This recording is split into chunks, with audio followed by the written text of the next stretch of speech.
ఈ రోజు సోషల్ మీడియాలో చిరంజీవి మరణించారనే వార్తల నేపథ్యంలో ఆయన కుటుంబ సభ్యులు ఏడుస్తున్నట్లు చూపిస్తున్న భావోద్వేగ వీడియోలు వైరల్ అవుతున్నాయి. పూర్తి వివరాలు తెలుసుకునే ముందు మా ఛానల్ను సబ్స్క్రైబ్ చేసి తాజా అప్డేట్స్ కోసం నోటిఫికేషన్ బెల్ను ఆన్ చేయండి. చిరంజీవి మరణించారనే వార్తలతో ఆయన కుటుంబ సభ్యులుగా చెప్పబడుతున్న వ్యక్తులు కన్నీళ్లు పెట్టుకుంటున్న వీడియో ప్రస్తుతం వేగంగా సోషల్ మీడియాలో వ్యాపిస్తోంది. ఈ హృదయవిదారక దృశ్యాలు లక్షలాది మంది అభిమానులను షాక్కు గురిచేసి అసలు నిజం ఏమిటో తెలుసుకోవడానికి ఆసక్తి కలిగించాయి.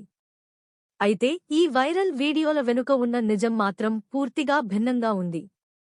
ప్రస్తుతం వరకు ప్రముఖ తెలుగు మెగాస్టార్ చిరంజీవి మరణించారనే విషయంపై ఎలాంటి అధికారిక ధృవీకరణ లేదు. వాస్తవానికి ఇటీవల ఆయన మరణంపై సోషల్ మీడియాలో వ్యాపించిన అనేక వార్తలు పూర్తిగా తప్పుడు ప్రచారమని తేలింది. ధృవీకరించని సమాచారాన్ని పంచుకోవడం వల్ల అభిమానులు మరియు కుటుంబ సభ్యుల్లో అనవసరమైన ఆందోళన, భావోద్వేగ కలకలం ఏర్పడే అవకాశం ఉందని నిపుణులు హెచ్చరిస్తున్నారు. భారతీయ సినీ పరిశ్రమలో అత్యంత గౌరవనీయమైన నటుల్లో చిరంజీవి ఒకరు. ఆయన ఆరోగ్యం లేదా మరణం గురించి ఎలాంటి ఆధారాలు లేకుండానే పుకార్లు వ్యాపించడం కొనసాగుతోంది. కాబట్టి సోషల్ మీడియాలో కనిపించే ప్రతి వార్తను నమ్మే ముందు విశ్వసనీయ వనరుల ద్వారా నిజానిజాలు తెలుసుకోవడం చాలా ముఖ్యం.